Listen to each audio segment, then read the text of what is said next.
As Sunnah trust, সুন্নাতে উদ্ভাসিত জীবনের জন্য। আলহামদুলিল্লাহ, আলহামদুলিল্লাহ ওয়াসসালাতু ওয়াসসালামু আলা রাসূলিল্লাহ ওয়া আলা আলিহি ওয়া আসহাবিহি আজমাইন, আম্মা বাদ। তা আমরা আমাদের মাজলিসুস সুন্নাহর দ্বিতীয় পর্বে প্রশ্ন উত্তর আলোচনা শুরু করব। রমজানের সময় ইফতার ও সেহেরির সময় নিয়ে আমার আব্বার সাথে আমার প্রায় তর্ক হয়। আমার আব্বা শিয়া লোকদের দেওয়া বই পড়ে ভোর পর্যন্ত সেহেরি খায়, রাত হলে ইফতার করে। দলিল হিসেবে কোরআনের একটা আয়াত বলে, আয়াতটি মনে নেই। জি, বিষয়টা রমজান আসলে আসে। শিয়া সম্প্রদায়ের মানুষেরা কোরআন মানেনি না, কোরআনের একটা কথাও মানেন না। কোরআনে সাহাবীদের কথা বলা হয়েছে, সাহাবীদের তারা কাফের বলেন। কোরআনের তাওহীদ, কোরআনের সাহাবীদের সম্মান কোনোটাই মানেন না। এরপরও তারা কোরআনের একটা দলিল দেন রোজার ব্যাপারে। তাদের দলিল মূলত কোরআন না। তারা বলেন কোরআনে আল্লাহ বলেছেন যে সুবে সাদেক পর্যন্ত খাওয়া চলবে, সেখানে সুবে সাদেকের পরে খাওয়ার কথা নেই। আর সুম্মা আতিম্মুস সিয়ামা ইলাল লাইলি, এরপরে রাত পর্যন্ত রোজা পূর্ণ করো।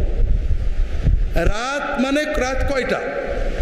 শিয়ারা যারা বেলা ডুবার আধা ঘন্টা পর ইফতার করেন, তারা তো আয়াত মানেন না। রাত হলে তো রাত 2টো হতে পারে, রাত 12টা হতে পারে। রাতের শুরু হলো বেলা ডুবা। কাজেই কোরআন নাজিল হয়েছে রাসূলুল্লাহ সাল্লাল্লাহু আলাইহি ওয়াসাল্লাম উপরে, তিনি কিভাবে পালন করেছেন এইটা দেখলে বোঝা যাবে কিভাবে আমরা পালন করব। আল্লাহ কোরআন কারিমে নামাজ, রোজা, যাকাত, হজ সব বিধান অল্প দিয়েছেন, বাকিটা রাসূলুল্লাহ সাল্লাল্লাহু আলাইহি ওয়াসাল্লাম শিখিয়েছেন। আল্লাহ তাআলা বলেছেন রাত পর্যন্ত রোজা পূর্ণ করো। সেই রাত কখন? বেলা ডুবার রাত, না রাত 1 ঘন্টা হলে, না রাত 2 ঘন্টা হলে, না রাত গভীর হলে আল্লাহ বলেননি। এটা রাসূলুল্লাহ সাল্লাল্লাহু আলাইহি ওয়াসাল্লাম পরিষ্কার করে দিয়েছেন যে বেলা ডুবার সঙ্গে সঙ্গে রাতের শুরু থেকেই। আর এটাই বিবেকের যুক্তির কথা। আমরা শুরু করব যখন পূবের দিক থেকে আলো শুরু হবে, ঠিক শেষ করব যখন পূবের দিক থেকে অন্ধকার শুরু হবে। বেলা ওঠার প্রায় 1 ঘন্টা আগে আমরা রোজা শুরু করি, কারণ পূবের দিকে সাদা আভা শুরু হলেই, ঠিক পূবের দিকে বেলা যখন এদিকে ডুবে পূবের দিকে কালো আভা শুরু হয় ডুবার সঙ্গে সঙ্গে, তখনই রোজা শেষ করতে হবে। শবে বরাতের কি কোনো রোজা রাখতে হয়? শবে বরাত নয়, শাবানের রোজা রাখবেন। শাবানের 1 তারিখ থেকে 15 তারিখ, আর না হলে 12, 13, 14, 15। কেউ যদি বলে পিতার সম্পত্তি ছেলে মেয়ে সমান ভাগ দিতে হবে, তার কি ঈমান থাকবে? ছেলে মেয়ে পিতার সম্পত্তি সমান ভাগ দিতে হবে, এটা যদি কেউ কোরআনের আইন জানার পরে বলে তাহলে ঈমান থাকবে না। আর না জেনে বললে কঠিন গুনাহগার হবে, তবে কাফের হবে না। আর একটা জিনিস এখানে আছে, মেয়ে ছেলেকে সমান সম্পত্তি দিতে গেলে সমান দায়িত্ব দিতে হবে। ইসলামের টোটাল সিস্টেম বাদ দিতে হবে। আমার বোন, আমি 2 ভাই বোন, মনে করেন বাপ মরে গেল, এখন আমি পেলাম 3 লাখ, বোন পেল মনে করেন 1.5 লাখ, আমি পেলাম 4 লাখ, বোন পেল 2 লাখ। তা আমি বেশি পেলাম, বোন কম পেল। এখন আমরা দুজনে বিয়ে করব। বিয়েতে আমার বোনের কত খরচ হবে? কত বলেন না? হ্যাঁ, আমার কত হবে? আমার বউকে মোহর দিতে হবে লাখখানে, আরও তো অন্যান্য খরচ আসে। তা আমার 4 লাখ থেকে কত থাকলো? 3 থাকলো। আর আমার বোন তার মোহর পাবে কত? 1 লাখ। তাহলে তার কত হলো? 3 হয়ে গেল। এখন সংসার, আমি, আমার বউ, আমার 2টো বাচ্চা, এই 4 জনের খরচ কার উপরে?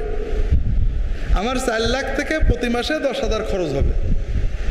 আর আমার বোন, তার স্বামী, তার সন্তান দুটো, এই 4 জনের খরচ কার উপরে?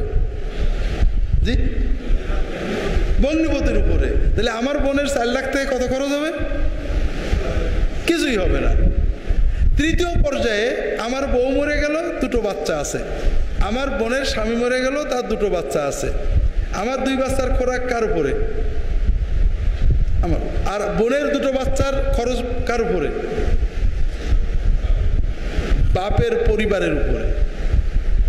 তাহলে আল্লাহ তাআলা যে সিস্টেম দিয়েছেন, এই সিস্টেমের ভিতরে মেয়েদেরকে সর্বোচ্চ মর্যাদা দিয়েছেন। তাদের কোনো দায়ভার দেননি, কিন্তু অধিকার দিয়েছেন। কাজেই ছেলে মেয়ে যদি সমান পেতে হয়, তাহলে সংসারের খরচ স্বামীর কাছ থেকে নেওয়া যাবে না, সমান দিতে হবে। বিয়েতে মোহর বন্ধ হয়ে যাবে। ইসলামী পুরো সিস্টেম থেকে বেরিয়ে কাফেরদের ভিতরে যেতে হবে।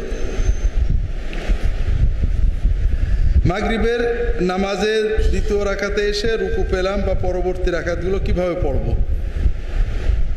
যে রাকাত বা যে কয় রাকাত বাকি আছে পড়তে হবে। 2য় রাকাত পূর্ণ হলে, অর্থাৎ 1 রাকাত পেলে দ্বিতীয় রাকাতে আপনি রুকু পেলেন, তার মানে আপনি 2 রাকাত পেয়েছেন, 1 রাকাত পড়বেন। আর যদি 2য় রাকাত না পান, 1 রাকাত পান, তাহলে 2য় রাকাত পড়ে আবার বসবেন, 2 রাকাতের বৈঠক, আবার 3য় রাকাত পড়ে বসবেন। জুমার নামাজের পর কত রাকাত সুন্নত নামাজ পড়তে হবে? রাসূলুল্লাহ সাল্লাল্লাহু আলাইহি ওয়াসাল্লাম 2 এবং 4 দুই রকমের হাদিস আছে। তা আপনি যদি 4 পড়েন, দুটোই হয়ে গেল, 2ও হলো 4ও হলো। যে ব্যক্তি তাবিজ মাদুলি শরীরে লটকালো, সেই ব্যক্তি আল্লাহর সাথে শিরক করলো। কথাটা সকল হুজুর আলেম কম বেশি জেনেও মানুষকে প্রতারণা আর শিরকে লিপ্ত করছে। তাই আমরা কিভাবে শিরক মুক্ত করব? আসলে মানে ঢালাওভাবে এভাবে বলতে হয় না। এর পাশাপাশি, এই হাদিসের পাশাপাশি কিছু কিছু বক্তব্য আছে যেগুলোর আলোকে কোনো আলেম বলেছেন কোরআনের ফ্রেশ আয়াত দিয়ে তাবিজ দিলে শিরক হবে না। তারা এগুলোর ভিত্তিতে করেন, অনেক আলেম ফতোয়া দিয়েছেন। এই জন্য তাবিজ মাদুলি ব্যবহার করা শিরক থেকে মুক্ত হব যখন আমরা ইমানদার হয়ে যাব। হুজুরদের কাছে আর যাব না, নিজেরা দোয়া শিখে যাব।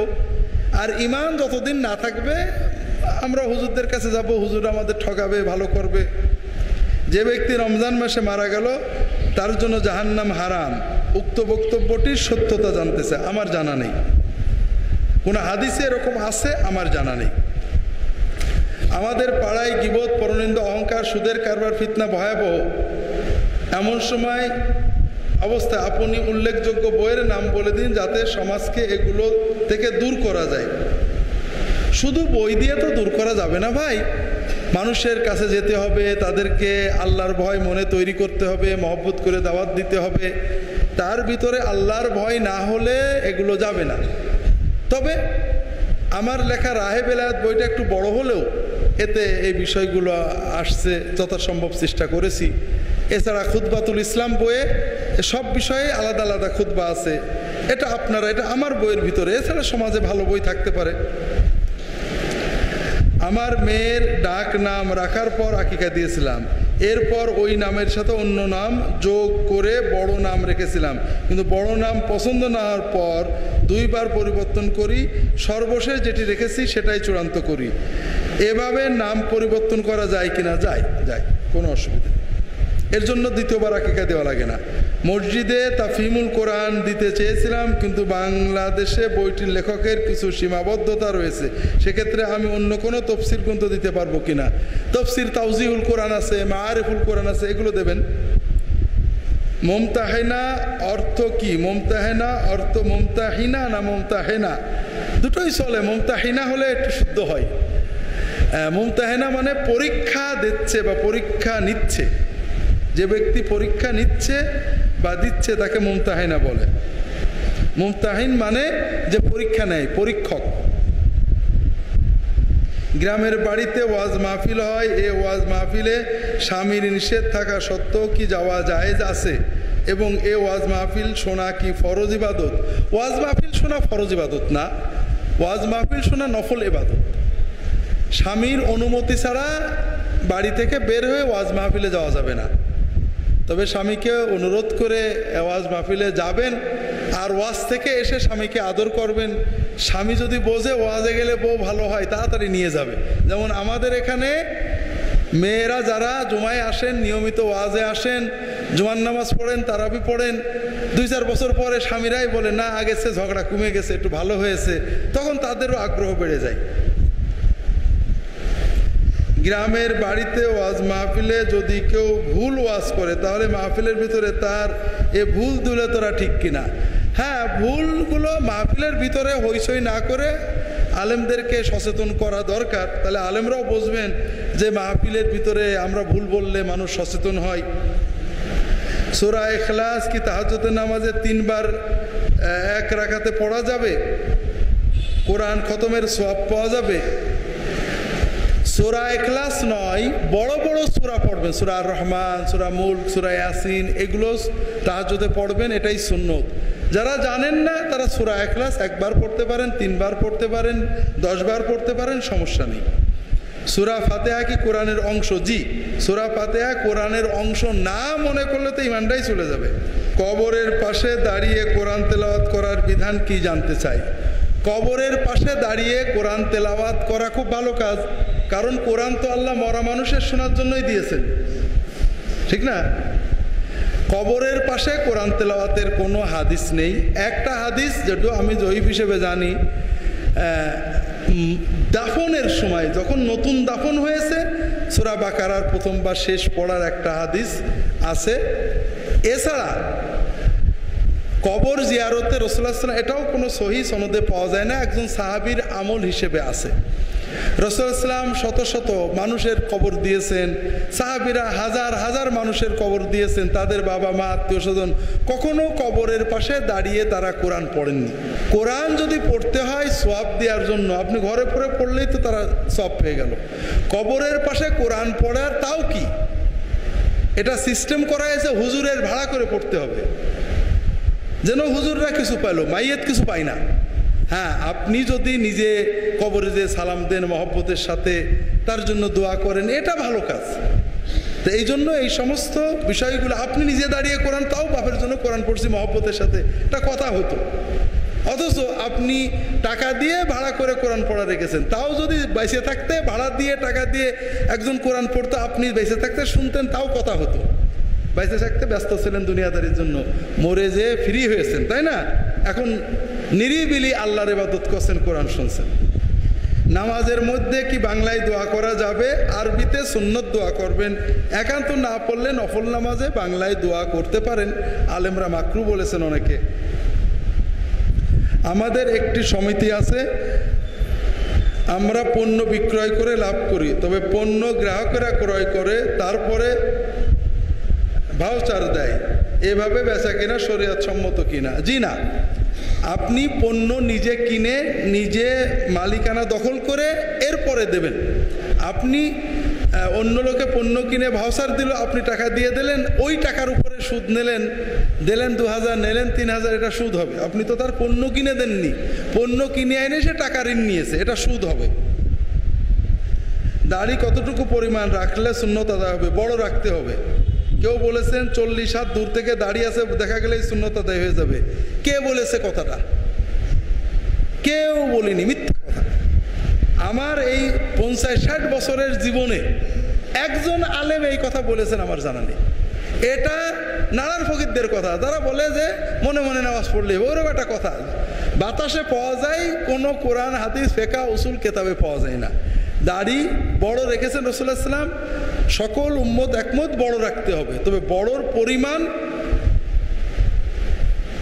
কেউ বলেছেন যত বড় হোক রাখতে হবে, মোটেও কম করানো যায় না। 1 মুষ্টি 2 মুষ্টি 3 মুষ্টি যত বড়ই হোক, এটা ইমাম আহমদ ইবনে হাম্বলের মত এবং সৌদি আরবের শেখ আব্দুল আজিজ বাজ এটার পক্ষে জোরালো বলেছেন। দ্বিতীয় মত হলো 1 মুষ্টির অতিরিক্তটা কাটা যাবে। প্রথম মত হলো যত বড়ই হোক ছাটা যাবে না, শুধু এলোমেলোটা কাটা যাবে। আর একটা হলো 1 মুষ্টির পরে কাটা যাবে।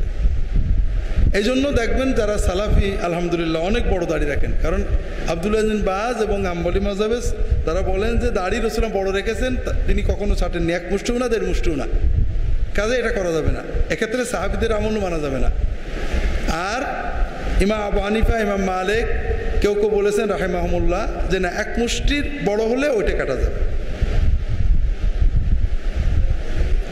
বাকিটা আমার পোশাক বইয়ে বিস্তারিত পাবে। তবলিগ ভাইদের দাওয়াতে দেখি আমির, মামুর, মুতাকাল্লিম মসজিদে থাকে, জিকিরকারী, ইস্তেগফারকারী এবং বয়ানকারী ইত্যাদি বিষয়গুলো সুন্নাতের মধ্যে পড়ে কিনা। কোথাও গেলে 10 জন 5 জন একটা কাজে গেলে সেখানে একজনকে আমির বানানো, এটা সুন্নত।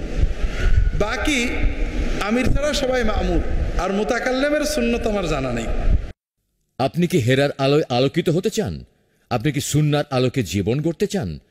প্রফেসর ডক্টর খন্দকার আব্দুল্লাহ জাহাঙ্গীর রচিত কোরআন সুন্নাহ ভিত্তিক জীবন ঘনিষ্ঠ বইগুলো পড়ুন, সুন্দর জীবন গড়ুন। ইসলামী আকিদা, হাদিসের নামে জালিয়াতি, ইহয়াউস সুনান, রাহে বেলায়েত সহ আরো অনেক বই। কোরআন সুন্নাহর সাথে থাকুন, জীবন বদলে যাবে। যোগাযোগ আস সুন্নাহ ট্রাস্ট, 01715400640। একটা প্রতিবন্ধী শিশু বয়স 10-12 বছর, তার খতনা করার বিধান কি? খতনা না করলে গুনাহ হওয়ার আশঙ্কা আছে কিনা? না, খতনা এটা সুন্নত, পিতামাতারই সুন্নত 7 দিনের দিন খতনা করানো, না হলে পরে করানো। এখন যদি খতনা করলে তার কোনো অসুবিধা হয়, অর্থাৎ তার প্রতিবন্ধিতা আরও বেড়ে যেতে পারে, তাহলে করাবেন না। সে তো শরীয়তের হুকুমে আসেনি। প্রতিবন্ধী যদি এমন হয় যার বুদ্ধি নেই, নামাজ কালাম ফরজ না, সে শরীয়তের বিধানে আসেনি। তবে যেহেতু মুসলমান, আপনার উপরে ইবাদত ছিল তাকে সময় মতো খতনা দেওয়া, তার উপরে না। এজন্য আপনাদের সময় মতো খতনা দিতে হবে। ওজর ছাড়া না দিলে গুনাহ হবে। কোনো অমুসলিমকে কি সালামের উত্তর দেওয়া যাবে? তারা সালাম দিলে উত্তর দেওয়া যাবে, ও আলাইকুম বলাটাই হাদিসের নির্দেশ। কোনো বিধর্মী ব্যক্তি যদি কোনো মুসলমানের নিকট কোরআন শরীফ চায়, তাকে দেওয়া যাবে কিনা? তর্জমা দেবেন। আরবি তো তিনি বুঝবেন না, তর্জমা দেবেন তাকে। জুমার দিন আজানের সাথে সাথেই মেয়েরা বাসায় নামাজ পড়তে পারবে কিনা? জুমার নামাজ তো না, জোহরের নামাজ আজানের সাথে সাথে না, আজানের আগেও পড়তে পারবে। নামাজ হলো ওয়াক্তের সাথে, আজানের সাথে না। আমাদের দেশে বর্তমানে জোহরের ওক্ত বা জুমার ওক্ত হয় 12টা 2-3 মিনিটে, আজান দেওয়া হয় 12:30টায়। এটা আসলে সুন্নত সম্মত না, আমরা দিই, আমাদের রেওয়াজ হয়ে গিয়েছে। এটা মাযহাবও না, কোনো মাযহাবে নেই যে জুমার নামাজের আজান আধা ঘন্টা পরে দিতে হবে, ব্যাস আমাদের দেশীয় রেওয়াজ।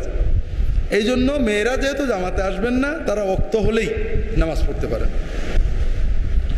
কোরআন খতম যেখানে হয় সেখানে যদি কোরআন বোঝা না যায়, তবে সূরা তারাবি পড়া যাবে কিনা?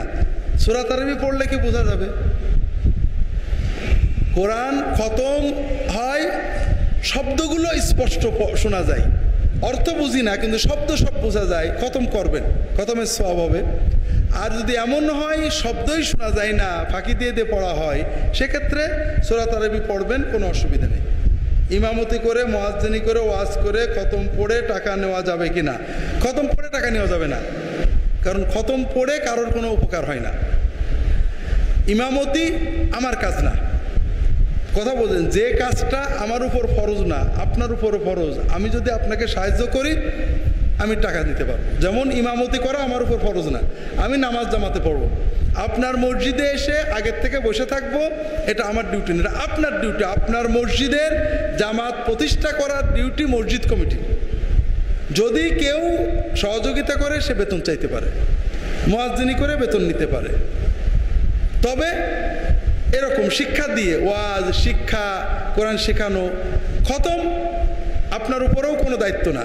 আল্লাহ কাউকে কোনো দায়িত্ব দেননি, কোরআন শেখা দায়িত্ব। কেউ মরে গেলে খতম পড়তে হবে, আল্লাহ দায়িত্ব দেননি। তুমি কোরআন পড়তে পারো, পড়ো, নাহলে দান সৎকা করো, দোয়া করো। কাজেই এটা আপনারও কাজ না, আমারও সাহায্য করার কাজ না। এই জন্য কোরআন খতম করে বা এই জাতীয় কাজ করে পয়সা নেওয়াটা পুরোটাই নাজায়েজ কাজ। আমাদের এলাকায় বেশিরভাগ মসজিদে কোরআন শরীফ তেলাওয়াত জোরে পড়া হয়, কিছু কিছু বোঝা যায় না। তারপর এশার নামাজ শেষ হলেই লাইট অফ করে অন্ধকারে তারাবি পড়ে। এমন অবস্থায় তারাবি পড়বো কি?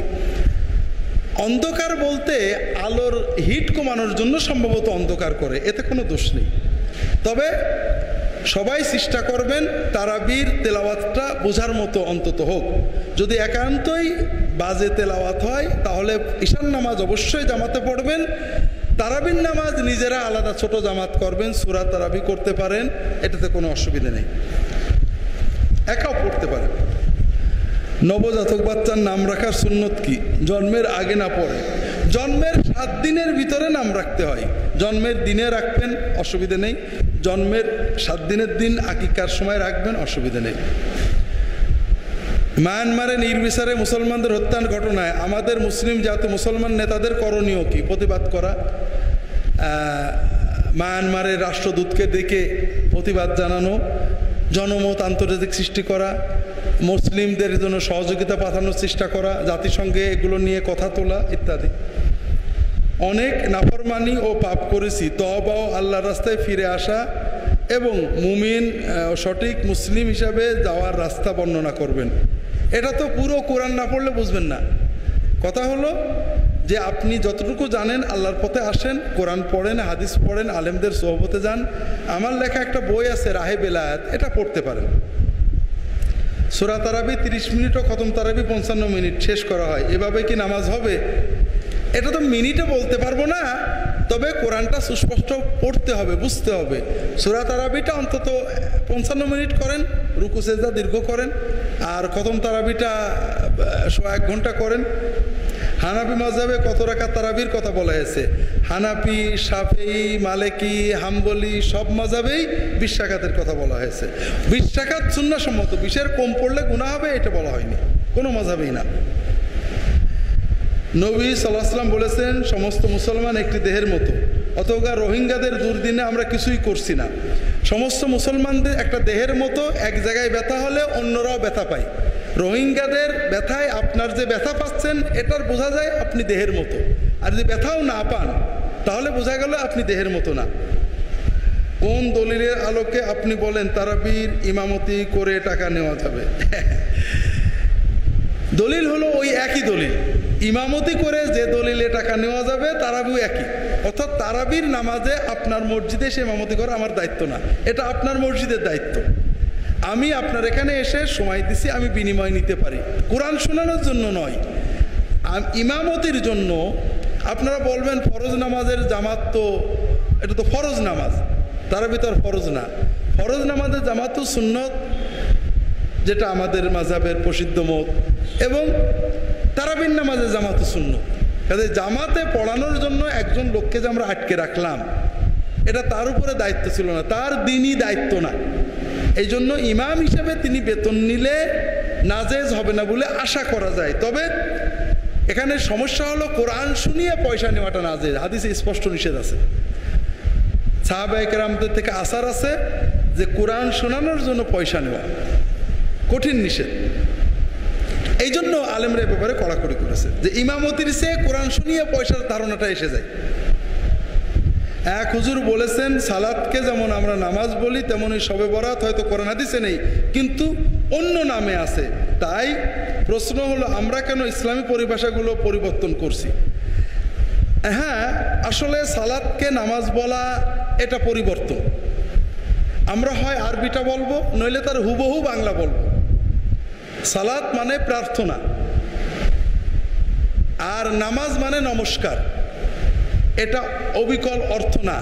সালাতকে নামাজ বলা, আল্লাহকে খোদা বলা, ভগবান বলা, ঈশ্বর বলা, এগুলো আসলে পরিবর্তন। এই জন্য সুন্নত পরিভাষা ব্যবহার করা উচিত।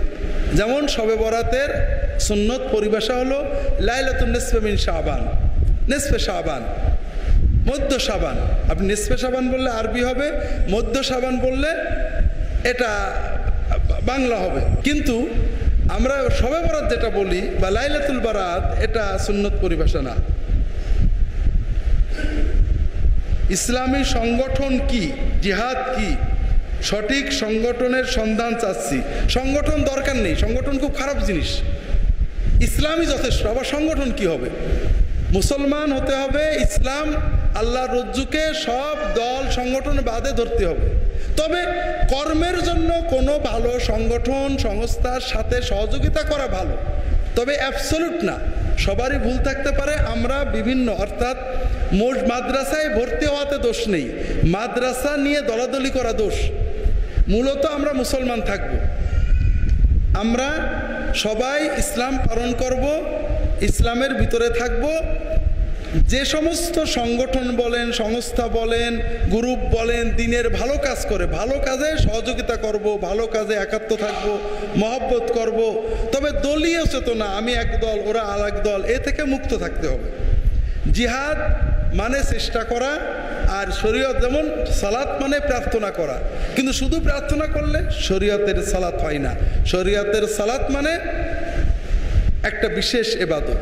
শরীয়তে জিহাদ মানে কিতালুল আদু, মুসলিম রাষ্ট্রের রাষ্ট্রপ্রধানের নেতৃত্বে শত্রু রাষ্ট্রের সৈন্যদের বিরুদ্ধে অস্ত্র নিয়ে যে লড়াই করা হয়, এটা হলো কিতালুল আদু, যেটাকে ইসলামের শরীয়তের পরিভাষায় জিহাদ বলা হয়। না, আল্লাহ তাআলা আলাম। আলহামদুলিল্লাহ, আমাদের আজকের প্রোগ্রাম এখানেই শেষ হচ্ছে। সুবহানাকা আল্লাহুম্মা ওয়া বিহামদিকা আশহাদু আল্লা ইলাহা ইল্লা আনতা আস্তাগফিরুকা ওয়া আতুবু ইলাইক। আল্লাহুম্মা সাল্লি আলা মুহাম্মাদ ওয়া আলিহি ওয়া সাল্লাম। আপনারা রমজানে যেহেতু অনেকের সাথে দেখা হবে না, বিশেষ করে আমাদের এই গুনাহগার মানুষদের জন্য দোয়া করবেন, সারা উম্মতের জন্য দোয়া করবেন। যে দরদ নিয়ে সারা বিশ্বের মুসলমানদের কথা আমাদের মনে আসে, দরদের প্রথম কথা হলো বেদনা বোধ করা, দোয়া করা। এটা হলো প্রথম কাজ, আমাদের প্রত্যেকের কাজ। আমাদের জন্য দোয়া করবেন, আসুন্নাহ ট্রাস্টের জন্য দোয়া করবেন। আল্লাহু আলাম। সুবহানাকা আল্লাহুম্মা ওয়া বিহামদিকা আশহাদু আল্লা ইলাহা ইল্লা আনতা আস্তাগফিরুকা ওয়া আতুবু ইলাইক। আসসালামু আলাইকুম ওয়া রাহমাতুল্লাহি ওয়া বারাকাতুহু। আপনি কি হেরার আলোয় আলোকিত হতে চান? আপনি কি সুন্নার আলোকে জীবন গড়তে চান? প্রফেসর ডক্টর খন্দকার আব্দুল্লাহ জাহাঙ্গীর রচিত কোরআন সুন্নাহ ভিত্তিক জীবন ঘনিষ্ঠ বইগুলো পড়ুন, সুন্দর জীবন গড়ুন। ইসলামী আকিদা, হাদিসের নামে জালিয়াতি, ইহয়াউস সুনান, রাহে বেলায়েত সহ আরো অনেক বই। কোরআন সুন্নাহর সাথে থাকুন, জীবন বদলে যাবে। যোগাযোগ আস সুন্নাহ ট্রাস্ট 01715400640।